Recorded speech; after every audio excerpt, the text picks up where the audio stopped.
Alors, je fais une vidéo sur la transmission, l'interculturalité, invitée par une association Liaison Écoutative à Montreuil. Et je voudrais remercier ici cette association qui m'invite souvent à venir parler d'interculturalité, de transmission, du numérique, de différents sujets. C'est un honneur pour moi de revenir pour parler des sujets que je maîtrise et que je partage aux parents.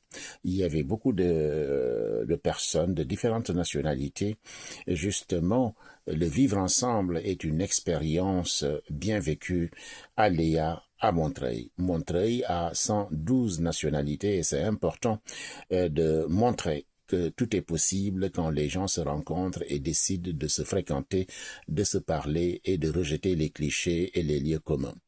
Voilà.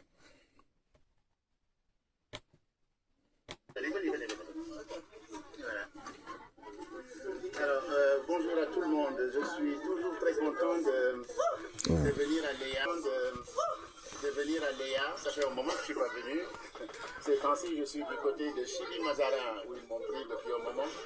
Et je travaille beaucoup là-bas avec les femmes qui sont victimes de violences. Et donc, elles écrivent leurs livres. Elles veulent sortir un livre dans 2 mois. Donc, je les accompagne pour écrire leur vie. Parce qu'écrire et parler de sa vie, c'est très important. Quand on garde beaucoup, on déprime. Voilà. Et donc, elles m'ont sollicité il y a 1 an pour que je les accompagne pour écrire leur histoire et pour faire un livre. Voilà. C'est écrire pour soigner. Ça s'appelle écrire pour soigner. Pour soigner. C'est comme si vous venez à Léa, vous voyez le psychologue, ou vous voyez une amie qui a une expérience. Vous lui parlez, elle a une expérience, elle peut vous transmettre quelque chose. Parce que madame a plus d'expérience, etc. Elle a voyagé, elle connaît, et ça c'est important. Mais aussi les jeunes ont de l'expérience. D'accord? Alors l'interculturalité est quelque chose de compliqué. D'abord, je vais parler de Montreuil. Montreuil, il y a 112 nationalités à Montreuil. 112. Ça, c'est les statistiques de 2022. Voilà, 112. Et 112, c'est beaucoup. Et Montreuil est une vieille ville d'histoire. Montreuil est une vieille ville d'histoire. Pendant la guerre, par exemple, les Albanais, on les amenait ici dans les foyers. Les Africains aussi, on les amenait ici. Par exemple, pour plaisanter, on dira que Montreuil est la 2e ville du Mali. Les gens plaisantent, etc., parce qu'il y a beaucoup de Maliens, etc. Voilà, mais parce que aussi, c'est une ville d'accueil. Montreuil est une ville d'accueil. Montreuil fait beaucoup de choses. Et Léa est témoin parce que Léa a organisé beaucoup de rencontres autour de la transmission, l'interculturalité, l'accompagnement, l'écoute, etc. Il y a un grand vivier à Montreuil d'associations. Et ça, c'est très important. Et vous avez cette chance-là. Montreuil est la 5e grande ville de l'Île-de-France. Montreuil est la 5e grande ville de l'Île-de-France. Donc, Montreuil, c'est certain que si c'est la 5e grande ville, tout n'est pas facile. C'est là qu'il faut comprendre que tout n'est pas facile. 122 nationalités, c'est beaucoup. 122 nationalités, c'est beaucoup. C'est beaucoup, c'est pas beaucoup. Ce n'est pas beaucoup si on sait vivre avec l'autre. Si on sait vivre avec l'autre, ce n'est pas beaucoup du tout. Regardez, on est différents ici, mais vous vivez ensemble. Voilà, voici un petit Montreuil, et ça c'est possible. Et dans la vie, c'est possible. Maintenant, si vous dites, moi je suis meilleur que vous, ben vous aussi vous allez dire, vous êtes meilleur que moi. Et qui va gagner? On ne va pas faire comme Trump, pour lui c'est la force.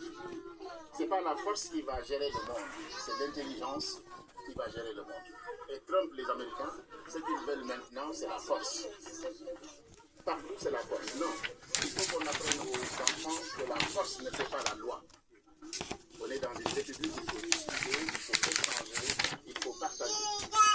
Donc l'interculturalité, c'est tout simplement comment, vous qui venez d'ailleurs, madame qui vient d'ailleurs, comment vous allez, quand vous vous rencontrez, vivre ensemble. Je fais simple. À l'université, j'ai des cadres, etc.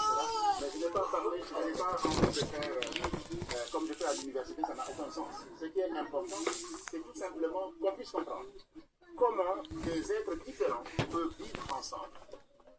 Il y a même eu des analyses, des études qui ont été faites sur des animaux. Des animaux. Mais là, ils ont poussé plus loin. Par exemple, vous voyez la lionne, c'est pour manger les antilopes. Mais on a vu une lionne qui a sauvé une antilope. C'est pour montrer. Mais les animaux, les êtres humains, ce que les animaux sont capables de faire, mais nous, on doit être plus capables. Normalement. Mais on se rend compte que, attention, il va tomber, hein. On se rend compte qu'effectivement, les êtres humains, les êtres humains, avec leur réflexion, ils tirent le drap de leur côté. Et chaque fois que vous tirez le drap de leur côté, c'est pas bon. Mais quand vous tirez, comment on tire le drap de son côté? C'est pour dire, ah, madame, je la vois, elle est comme ça. Elle est comme ça. Elle vient de tel pays. Elle vient de tel pays. Elle vient de tel pays, etc., etc. Donc, on met des clichés, des préjugés. Les préjugés, c'est normal. Je vous vois, vous êtes blanche, etc. Je vais vous catégoriser, vous êtes musulmane, vous portez un voile, vous avez ça, vous priez, etc. C'est normal, c'est votre vie. L'autre, elle est chrétienne. L'autre, il est juif. Chacun vit. Les clichés, donc chacun a une façon d'être et de faire. C'est normal. Ce qui n'est pas normal, c'est de dire, ah non, moi je n'aime pas ta façon de faire. Alors là, c'est de conflit. Il a beau être petit, tu lui dis je n'aime pas, il va te dire je n'aime pas. Et après, qu'est-ce qui va venir? Le combat. Et on n'aime pas le combat. On peut vivre sans combat. On peut vivre sans combat. Parce qu'on est des êtres intelligents. On est des êtres capables. Donc l'interculturalité, c'est la capacité qu'ont les différentes cultures de vivre ensemble.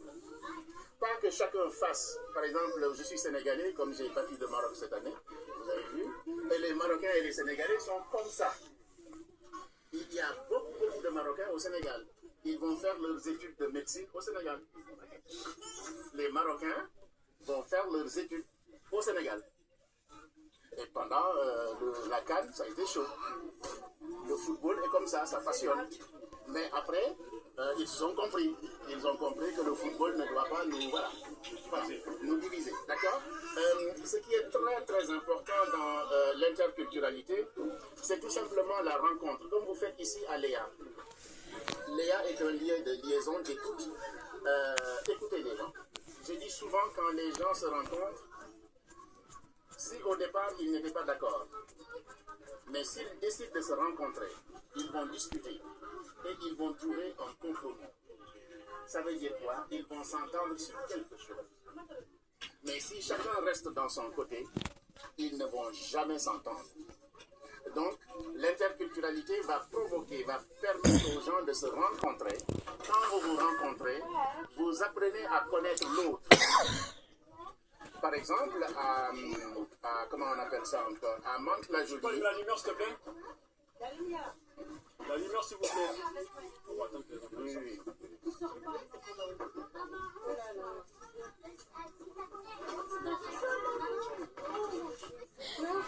Ils vont dialoguer tout.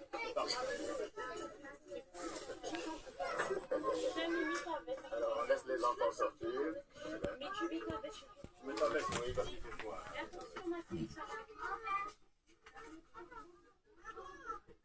Voilà, je continue. Alors, ce qui est très très important quand on vit ensemble, vous ne connaissez pas cette dame. Vous la voyez tout simplement.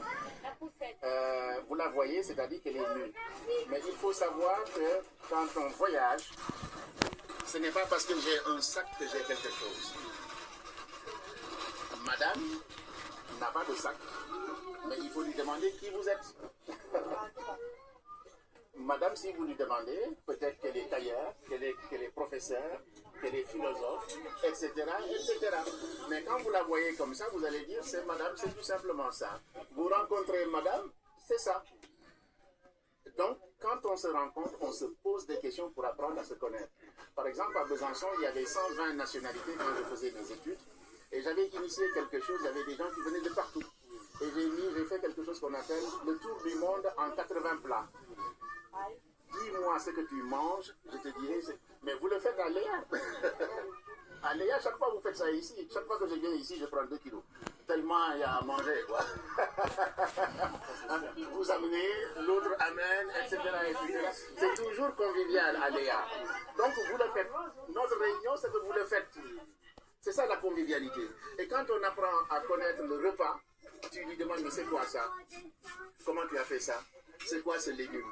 Et vous voyez que les langues se délient. Et en se déliant, vous apprenez à vous connaître. C'est ça les astuces pour se rencontrer et se connaître.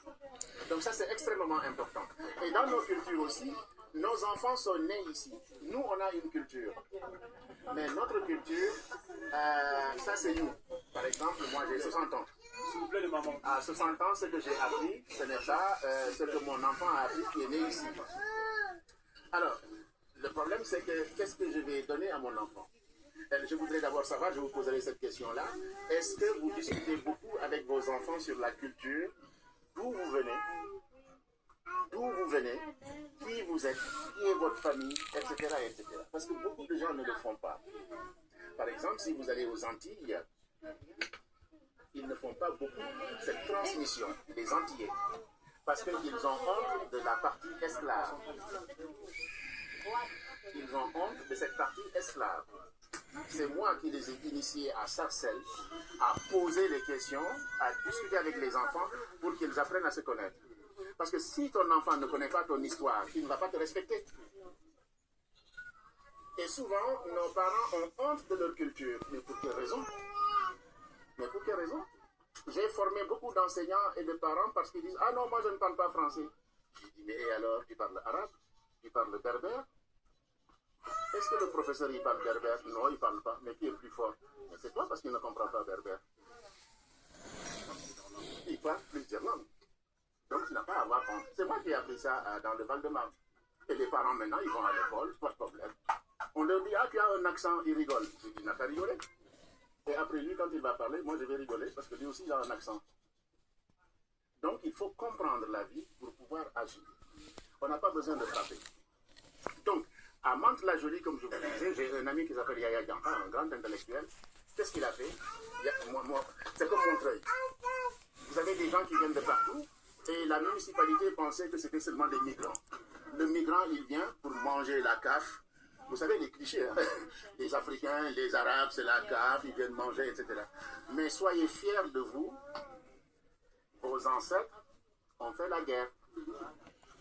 Les Algériens, les Marocains, les Sénégalais, les Maliens, ce qu'on appelle les tirailleurs. La France a été faite, a été défendue par nos ancêtres. Donc nous, on apprend ça aux enfants pour que les enfants soient fiers. Ils ne baissent pas la tête.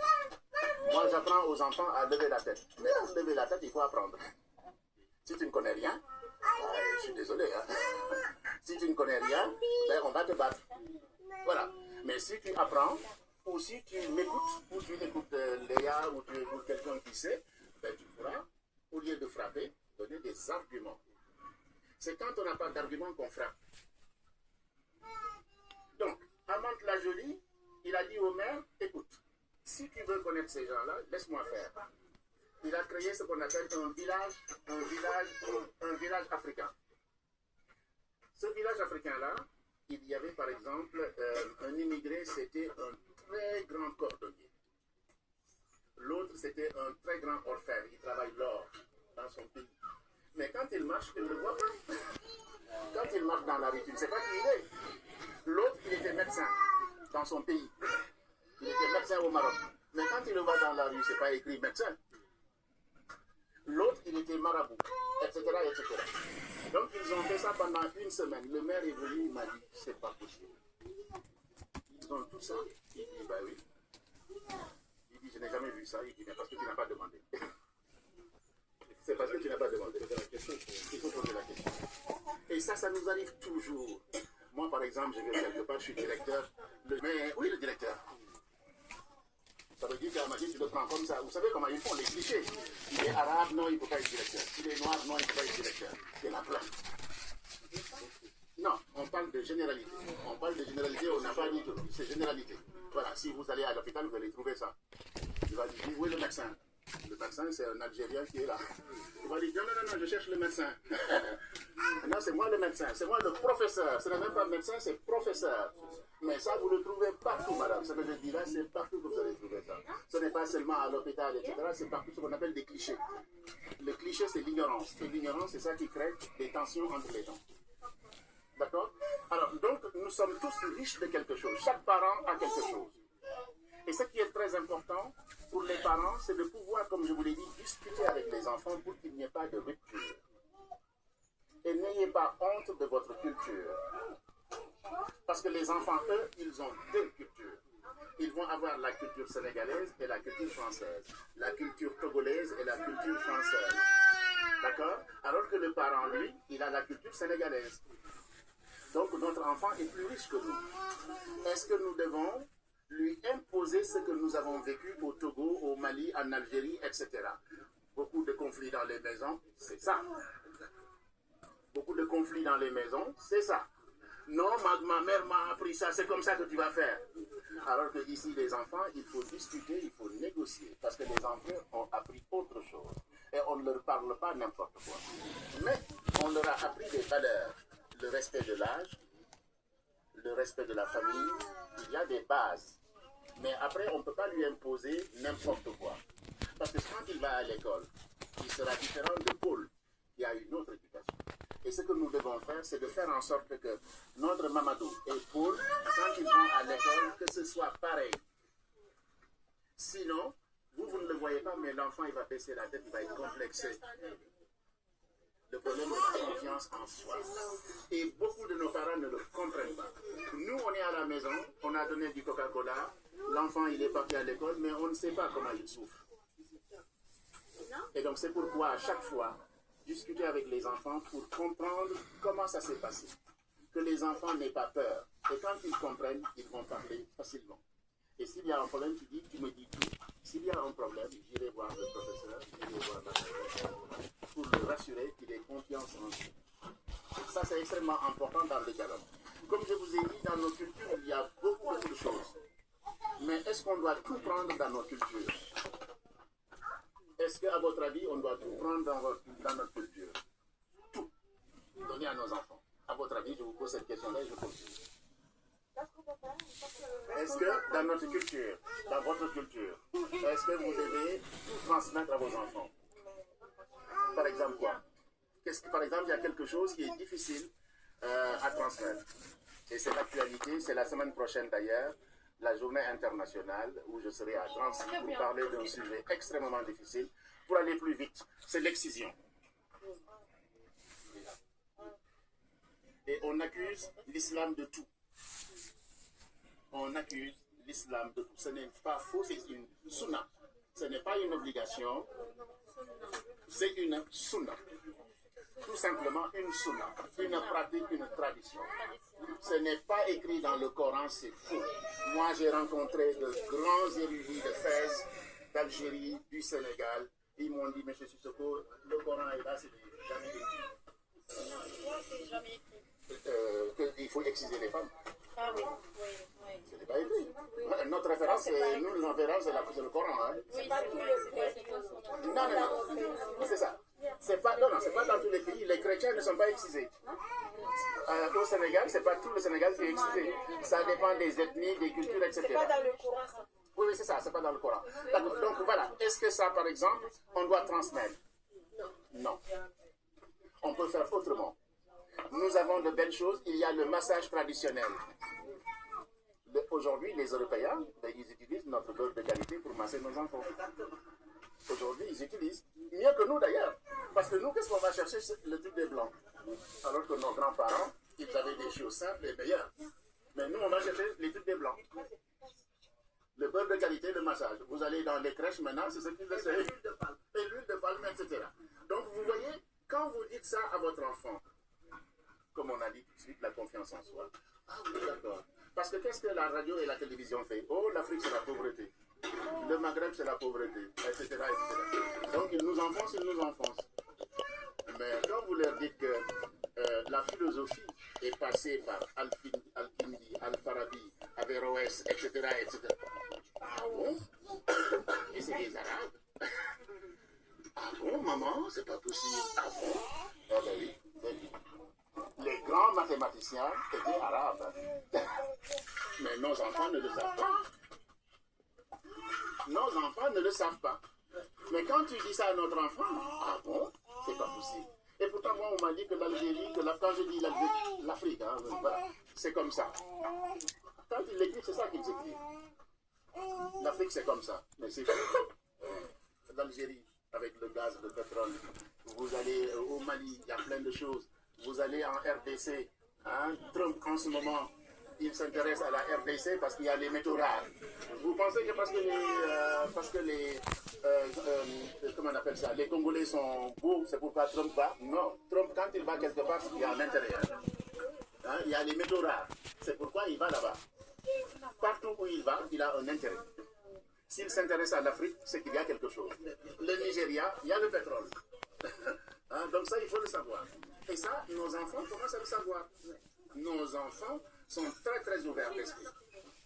Bien, donc comme on a compris, dans la transmission, on ne donne pas tout. Et moi, j'ai inventé un concept qui s'appelle l'entonnoir. L'entonnoir, vous savez, quand vous mettez l'eau comme ça descend. Et donc, ce qui va descendre, c'est ça qui va être le bon. Le mauvais, on l'enlève. Comme l'excision, par exemple, ce n'est pas bon, on l'enlève. Ce qui est bon, on le garde. Et il y a beaucoup de bonnes choses chez nous. Mais il faut le dire aux gens. Alors, je voulais savoir maintenant, vous, quand vous discutez avec vos enfants, de quoi vous parlez et qu'est-ce que vous avez envie que les enfants retiennent. Qu'est-ce que vous avez envie que vos enfants retiennent, par exemple? Dans la tradition, dans votre coutume, dans votre héritage, qu'est-ce que vous voulez qu'ils retiennent de vous?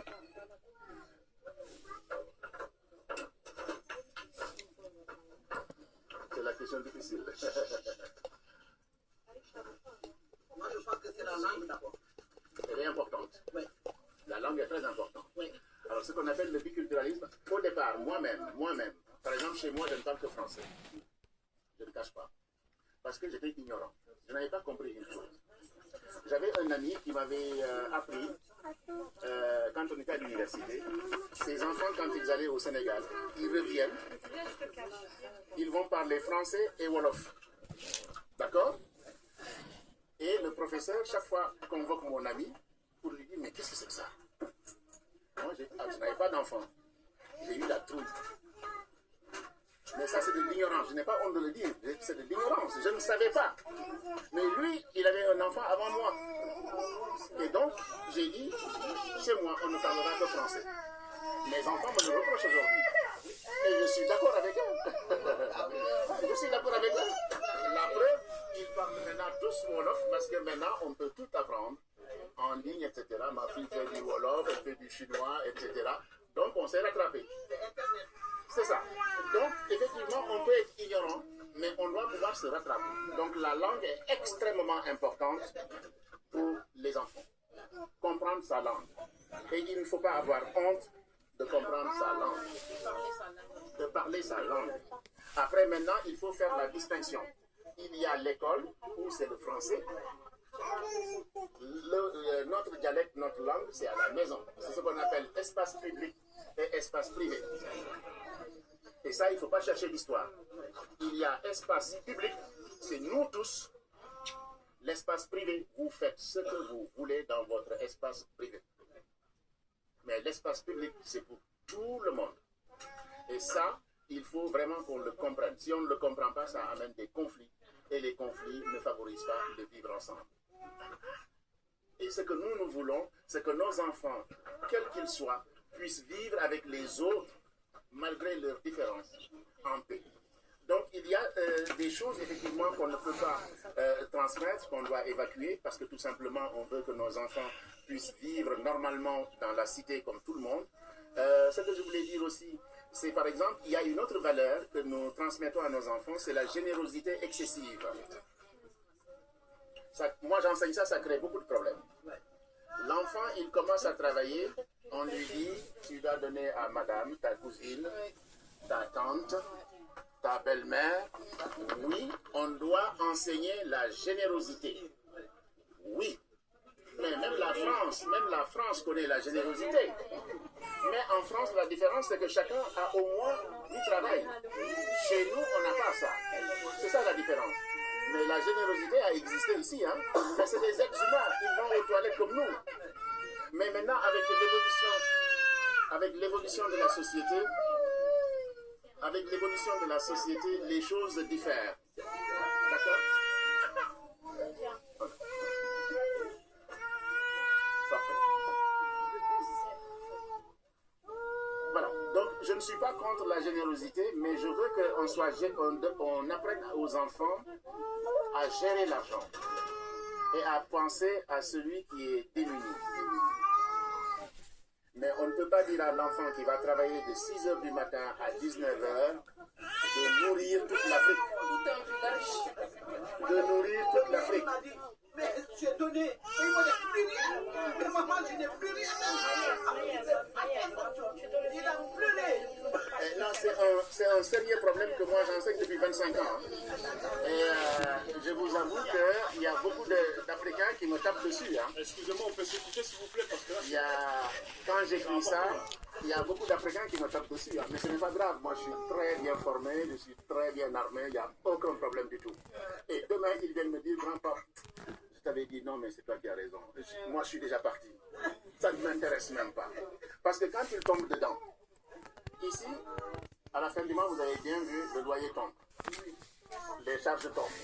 Ça tombe, ça tombe, ça tombe. Ça tombe. Ça tombe, ça tombe, ça tombe. Tu regardes ton salaire, qu'est-ce qu'il y a? Les enfants disent aux parents, non. Je veux bien aider, mais je ne peux pas aider tout le monde. Donc ça aussi, c'est une tradition qu'il faudra revoir. Et c'est pourquoi je vous dis, il faut discuter avec les enfants. C'est que nous on subit, il ne faut pas qu'on laisse nos enfants subir. Cette chose-là. Parce qu'on vit dans le stress 24 sur 24 à cause de famille. Il ne faut pas qu'on fasse ça à nos enfants. C'est ça. Il faut que nos enfants pensent à eux, il ne faut pas qu'ils vivent comme nous. Ça, c'est très important à le faire. C'est la question encore des transmissions. Jusqu'à où Oui, c'est ça. on va transmettre quoi exactement? C'est ça, parce qu'on est là, on dort pas bien parce que la famille. Il ne faut pas que les enfants subissent ça aussi. Il faut qu'ils pensent à eux. Parce que demain, non. Et les liens ne sont pas pareils. L'Afrique n'est pas l'Occident, comme vous dites. On dort avec des problèmes, on se réveille avec des C'est problèmes. ça, 24 sur 24. Et eux, ils ont le soleil, ils ont la grand-mère, ils ont la mer, ils ont tout. Nous, vous avez dit, il y a un mois, il y avait la neige. Hein. On était tous bloqués. Hein? Les Canadiens sont mettés de nous. Mais il fallait aller au travail pour certains, etc., etc. Donc, avoir 1 euro en France, ce n'est pas gratuit. Ça se travaille.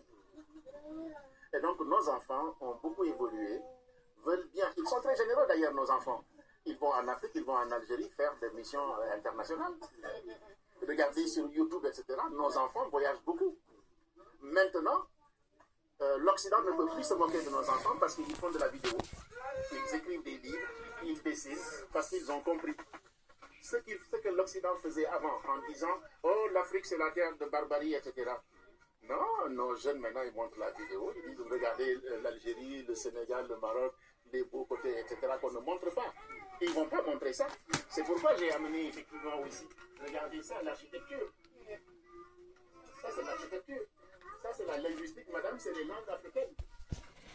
Ce qu'on appelle les symboliques africaines. Donc ils disent on n'a rien, mais c'est pas vrai. Mais on a tout. Mais l'Afrique est riche. Mais si tu ne l'enseignes pas, mais tu ne peux pas savoir que l'Afrique est riche. Mais si tu écoutes les ethnologues, etc., qui disent que l'Afrique c'est une tabula rasa, il n'y a rien, bah, tu seras complexé et tu n'auras pas d'estime de toi. Et tu vas baisser la tête et on va se moquer de toi. Et comme je vous dis, quand on se moque de toi, tu n'as pas d'argument, tu frappes. Et après c'est la police, c'est la violence, où on sort maintenant, comme vous avez vu, des couteaux. Et donc c'est une occasion pour moi de vous dire aussi, de bien parler aux enfants sur la discipline. Maintenant, on ne critique plus un enfant. Nous, avant, on nous critiquait, ben, on respectait. Hein. On ne va pas prendre de couteau. Hein. Nos parents, nous tous, on a été critiqués à la maison, etc. Qui n'a pas été critiqué? Moi, je n'ai pas vu. Mais maintenant, tu critiques, ben, il va prendre un couteau. Même son période, dès que tu regardes tes parents, tu frappes. Voilà. Pourquoi? Parce qu'ils n'ont pas d'horizon ouvert. Parce qu'ils n'ont pas de culture. Il y a un peu de psychiatre hier qui disait ils sont tout le temps assis. Soit ils sont assis à l'école, ou ils sont assis devant leur tablette. Ils ne se lèvent jamais pour bouger.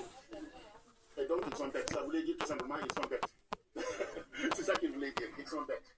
Et quand tu es bête, ben c'est la force. Quand tu es bête, c'est la force qui fait la loi. Et dans une société civilisée, non. Au Mali, en 1236, il y avait ce qu'on appelle la charte du Mandé. La charte du Mandé, c'est la première charte, la déclaration des droits de l'homme. Elle a été créée en Afrique, sur le sol africain. Et ça, nous, on l'enseigne depuis plus de 30 ans. C'est des bagarres intellectuelles, c'est des bagarres universitaires. Ils nous disent, oh, gna, gna, gna. On leur dit, gna, gna, gna. Ils disent, gna, gna, gna. On leur dit, gna, gna, gna. C'est tout. 1236, la charte du Mandé. 1236. C'est nous avant, parce que les gens se battaient. Et qu'est-ce que les royaumes ont fait? Quelqu'un a dit, non, on va se retrouver, on va discuter.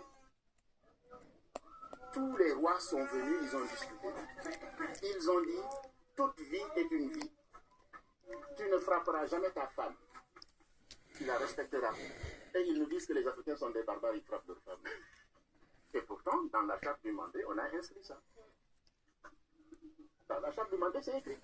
Comment on prend les enfants, l'agriculture, la générosité, le partage, etc. Donc, ils ont tout réglementé. L'environnement, même l'environnement, ils en ont parlé dans la charte du Mandé. Mais ça vient d'où? Mais de l'Afrique. Donc, vous voyez, quand vous enseignez ça à nos enfants, ils ont des connaissances et ils ont des armes solides. Il y a de bonnes transmissions et il y a de mauvaises transmissions. Et comme je vous ai dit, c'est l'entonnoir. Qu'est-ce que je dois prendre? Qu'est-ce que je ne dois pas prendre? Les valeurs qui font notre travailler, ne pas voler, respecter l'autre dans sa différence, le musulman, le chrétien, le juif, on doit respecter tout le monde parce que c'est une personne. Point. On ne doit pas condamner quelqu'un parce qu'il est différent de moi. Et c'est ça le vivre ensemble. Voilà. C'est ça le vivre ensemble. Donc dans la transmission, effectivement, il faut penser effectivement à dialoguer, à se parler, à se communiquer et à vouloir partager des moments extrêmement importants. Les moments importants, c'est quoi? C'est pareil. Vous le faites ici à Léa. Vous le faites ici. Moi, ce n'était pas pour faire pour vous flatter. Mais vous faites ça ici à Léa. Vous vous rencontrez à travers les plats. Vous faites des déplacements, je crois, ce qu'on appelle des visites exploratoires. Vous vous déplacez pour aller à des lieux ensemble. Et pourtant, vous êtes différents. Mais vous le faites ensemble. Et pourtant, vous êtes différents. Vous voyez? Donc, il y a des occasions que vous pouvez mettre en place pour encore vous rencontrer, mieux vous connaître. Et quand vous vous connaissez mieux, les enfants vont dire, eh ben dis donc, nos parents, ben c'est pas mal ça. Mais voici une transmission qui est intéressante.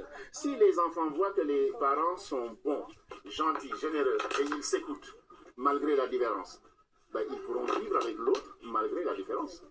Il y a aussi si les enfants voient les parents se mélanger à d'autres personnes et qui grandissent avec ça et qui voient ça, donc...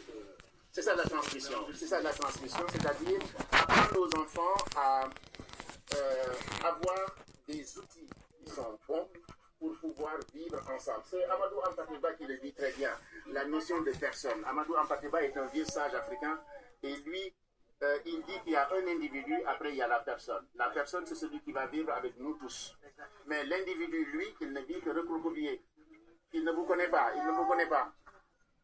Mais avec les rites de passage, ce qu'on appelle les rites de passage, parce qu'en Afrique, en Algérie, etc., en France aussi, à une époque de l'histoire, pour devenir une personne, il faut apprendre des choses. On est, avant même de naître, on s'occupe du ventre, vous savez très bien, de la grossesse, il y a des rites. À la naissance, il y a le baptême, il y a le massage, etc., etc., etc. La circoncision, etc., etc. À chaque moment, on t'inculque une culture. En France, c'était le permis de conduire. En France, c'était aussi l'armée. Mais ils ont tout enlevé maintenant. On leur dit, qu'est-ce que vous transmettez? Mais en Afrique, on a gardé certaines choses. Et c'est très important. C'est très important de garder certaines valeurs. On ne va pas tout évacuer d'un coup, mais non.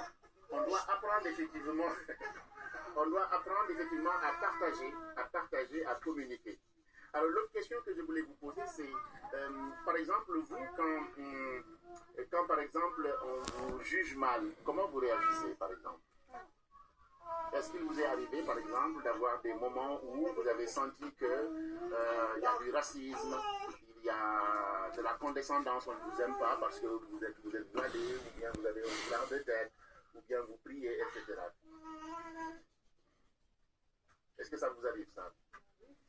Ça vous arrive? Voilà. Et comment vous réagissez? Ah oui, d'accord. C'est très bien. Quand vous êtes en forme, vous passez votre chemin. Quand vous êtes en forme, vous passez votre chemin. Voilà. C'était la personne. D'accord, ok. D'accord, d'accord. Et c'est les jeunes, vous faites comment? Soit c'est par les mots, en général je ne me bagarre pas. Très bien, c'est déjà bien. Voilà. Ouais. Sinon, c'est soit par les mots, soit je l'ignore. Et des fois, je ne peux pas me retenir. C'est bien, voilà. Et les enfants, comment vous leur transmettez ça alors? Les enfants, ça va, ils ne sont pas arrivés à ce point. Ils sont jeunes, ils sont très jeunes. Le plus gros, il a 12 ans. Ah oui, d'accord, ok. Très bien. D'accord. Oui, mais comme on dit dans l'éducation, il n'y a pas d'âge. L'éducation, c'est à la base. Moi, l'éducation, pour moi, c'est à la base. Les valeurs, c'est à la base. Un enfant, comme le dit Dolto, est une personne. Ce que tu lui apprends. Parce qu'un enfant, c'est un perroquet. J'ai pris l'exemple quand j'enseignais à l'Académie de Versailles. J'ai dit au professeur, un enfant est un perroquet. Vous avez à l'époque le Front National. Vous êtes dans une famille du Front National. Là, les Africains, c'est des clichés. Les Africains, c'est le petit blanc, il va à l'école. Il voit le petit Mamadou, le petit Mohamed. Ce qu'il a entendu à table, il va le dire au petit Mohamed. Le petit Mohamed, si vous ne l'avez pas appris à être fiable, qu'est-ce qu'il va faire? Il va taper. Et en contrepartie, ce qu'on dit aussi... voilà. Et après, c'est qui? C'est vous qui allez aller à l'école. Et après, en pronote. Et après, on va vous stigmatiser. Ils sont comme ça, ils sont comme ça, ils sont comme ça. Même moi, ça m'est arrivé. J'ai dit à mon enfant, vous ne tapez pas. Mes enfants font du karaté. Moi, je suis maître de karaté. Mais mon enfant rigole parce que quand on m'attaque, je fuis. Il m'a dit, papa, tu es costaud, tu fuis. J'ai dit oui. Parce que je n'ai pas envie de recevoir le coup. Voilà. Et je n'ai pas envie d'aller en prison et je te laisse là. Ah, il me dit, ah oui, papa, non, papa, je veux que tu restes à côté de moi. Donc, vous voyez, je lui montre que j'ai peur. En réalité, je n'ai pas peur. Mais j'ai compris que ce n'est pas parce que l'autre est idiot que tu dois donner un coup de poing. Donc, il faut apprendre aux enfants de la non-violence. La non-violence, c'est particulièrement du vivre ensemble. Du vivre, la non-violence. C'est ça. Ça m'a fait tout à l'heure, ça ne peut pas quand est-ce que ça veut dire non? Alors, je vous donnerai une clé, mais on ne doit pas l'insulter tous les jours non plus. Hein? Non. On ne doit pas l'insulter non plus tous les jours. Parce que sinon, là, ben, c'est elle qui prend. Elle souffre, comme je vous ai dit au départ, elle souffre. Et vous ne le savez pas. Et ça, non. Tu vas voir la personne qui insulte pour lui dire, tu arrêtes. Il faut arrêter. Mais si tu banalises, tu lui dis ça. Par exemple, moi, j'avais une... avant, ben, je serais beaucoup plus heureuse. Je dis, pourquoi? Il m'a dit, mon papa, il est comme toi, mais il a manqué quelque chose. Je dis, c'est quoi? Chaque fois que j'ai des problèmes, il me dit, sois plus forte. Sois plus forte. Mais il n'y a eu pas de réponse. Sois plus forte, ça veut dire quoi? Prends sur toi, prends sur toi. Et chez les Malingués, vous connaissez le mougnou. Le mougnou, c'est intégrer, intégrer, intégrer. Jusqu'à quand? Quand la cocotte, vous connaissez la cocotte? Quand ça boue. Nos enfants, je vous ai dit, soyez vigilants avec nos enfants. Il faut savoir les écouter, les observer et discuter. Parce que vous pensez que tout va bien, mais tout ne va pas bien. Mais quand vous discutez, il y a la confiance, ça marche. Et ce qu'on disait tout à l'heure, la confiance en soi, etc. Il y a des limites dans l'agressivité, etc. Le vivre ensemble, l'interculturalité ne veut pas dire baisser la tête. L'Afrique a beaucoup donné en Europe. On appelle ça la force noire. L'esclavage, la colonisation, la tour Eiffel, les routes. C'est la force noire qui l'a fait. Mais ça, si vous le dites à nos enfants, eh bien dis donc. Parce qu'ils ne savent pas. Mais on leur dit, mais levez la tête, regardez dans les routes, qu'est-ce que tu vois? Une fois, je vais avec les Noirs à 5 h du matin. Mes enfants me disent, papa, c'est quoi ça? J'ai dit, ben, ce sont les gens-là qui font la France. J'ai dit, ce sont ces gens-là qui font la France. Il m'a dit, mais pourquoi Le Pen, il est méchant comme ça? J'ai dit, va lui poser la question. Il n'a rien compris. Et donc, ça, c'est une fierté de savoir que nous apportons beaucoup. Mais apporter beaucoup, ça ne veut pas dire écraser l'autre. On est dans l'espace public et l'espace privé, nous produisons, nous travaillons, nous payons nos impôts, nous cotisons, etc. On doit nous respecter. Tout comme nous aussi, on doit respecter. C'est dans les deux sens. Mais quelquefois, on veut imposer notre regard, notre façon de faire. Ça, ce n'est pas l'interculturalité. L'interculturalité n'est pas imposition de ma culture. C'est faire avec l'autre. Il y a des gens, ils vont vouloir imposer leur espace privé dans l'espace public. Mais ça, c'est que des conflits. Que des conflits. Et ça a commencé en Angleterre, où il y avait une multiculturalité. Multiculturalité, ça veut dire quoi? Ce sont des cultures qui s'assemblent, mais qui ne se rassemblent pas. En France, on essaye de se rassembler, comme ici, de vivre ensemble. En Angleterre, vous avez les Pakistanais, les Arabes, etc. Mais ces gens ne peuvent pas se connaître. Ils ne peuvent pas se connaître. Voilà. Donc en France, c'est différent. On essaie effectivement de cultiver le rassemblement, l'entente, le dialogue interculturel, connaître l'autre, sa culture, son patrimoine, et puis échanger avec les enfants, transmettre les bonnes choses aux enfants pour que les enfants soient les adultes de demain. Et ça, si on ne le fait pas, on a raté quelque chose. Et c'est notre responsabilité d'accompagner nos enfants. Un enfant, il faut l'accompagner, il faut lui donner des bases. Il faut lui donner des bases. Et pour donner des bases, il faut comprendre la vie dans laquelle tu vis. Il y a des gens qui viennent en Occident, ben, ils ne savent rien. Ils sont formés, ils ne savent rien, je suis désolé. Et tu leur dis, ah non, moi c'est la coutume, c'est la coutume, c'est la coutume. Oui, la coutume, arrête là. Si c'est la coutume, reste chez toi. On dit, quand tu voyages, tu vas quelque part, tu trouves les gens en train de danser sur une jambe. Tu danses sur une jambe. Mais, après tu vas lui dire, et si on essaye de danser sur deux jambes? Tu vas dire, d'accord, et vous allez danser sur deux jambes. Et ça fait ça. Mais si au départ tu lui dis, non, c'est barbare, c'est pas bon, qu'est-ce que je vous ai dit? C'est le conflit. Donc c'est dans le dialogue, c'est dans la rencontre, c'est dans la pédagogie que nous arrivons effectivement à établir des relations saines pour mieux vivre ensemble. L'interculturalité est une construction, ça ne tombe pas du ciel. Parce qu'on est différents, chers amis, on est différents, on n'est pas pareil. On n'est pas pareil, on est différents. Mais si je dialogue avec vous, mais il est certain qu'on va trouver des points d'entente. Et ça, c'est le plus charmant. Le reste, c'est que banalité et futilité. C'est comme cet après-midi à travers les jeux. On a vu qu'il y avait des similitudes et qu'on jouait tous à ces jeux-là dans les pays d'origine. Et avec des règles différentes, mais avec des noms différents. Donc si on n'aurait pas... c'est le moment qui a été fait cet après-midi, donc on a vu en tout cas qu'il y avait des choses qui étaient similaires. Malgré qu'on ait des raisons différentes, mais en fait on se ressemble quand même un petit peu quand même. Oui, c'est pourquoi moi je travaille beaucoup sur les jeux aussi. Comment se rencontrer à travers les jeux. Voilà. À Besançon, il y avait... à Besançon, c'est moi qui ai formé les professeurs. Il y a des classes qu'on appelle des classes de primo-arrivants où tu as 10 nationalités. Il y avait à l'époque la guerre et il y avait un enfant qui ne parlait pas, il était bloqué. Et j'organisais souvent des expositions. Et quand il est venu dans l'exposition, les professeurs sont venus me voir pour me dire, attention, on a un cas. J'ai dit, c'est pas un problème pour moi, c'est pas un problème. Et j'avais des assistants, j'ai dit aux assistants de s'occuper des autres, et moi je me suis occupé de ce garçon-là. Et vous voyez ce que j'ai fait? Je suis allé le saluer. C'est moi le chef. Le petit, je suis allé le saluer, déjà il est content.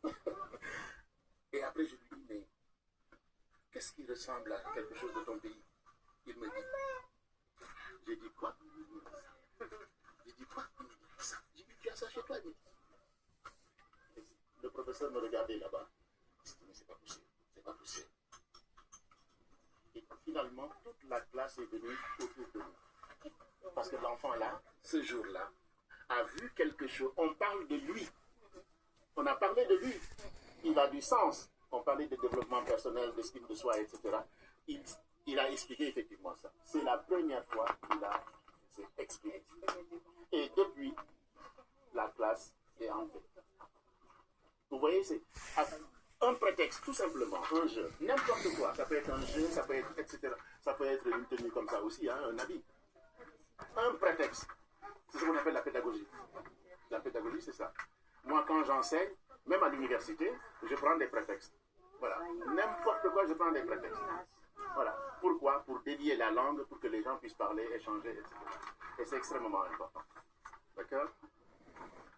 Est-ce que vous avez des contributions, des choses sur la transmission, sur les enfants, par exemple? Voilà, nous allons arrêter ici puisque ce sera le tour des parents de prendre la parole, etc. Et ce sera une autre vidéo, d'accord? Merci beaucoup à Léa, merci aux parents sur la transmission et l'interculturalité. Qu'est-ce qu'on doit transmettre à nos enfants?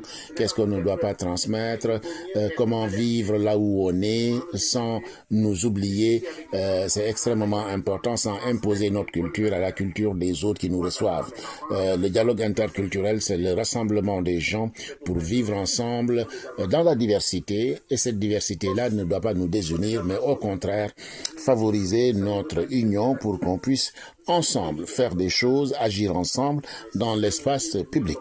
Merci beaucoup, à bientôt.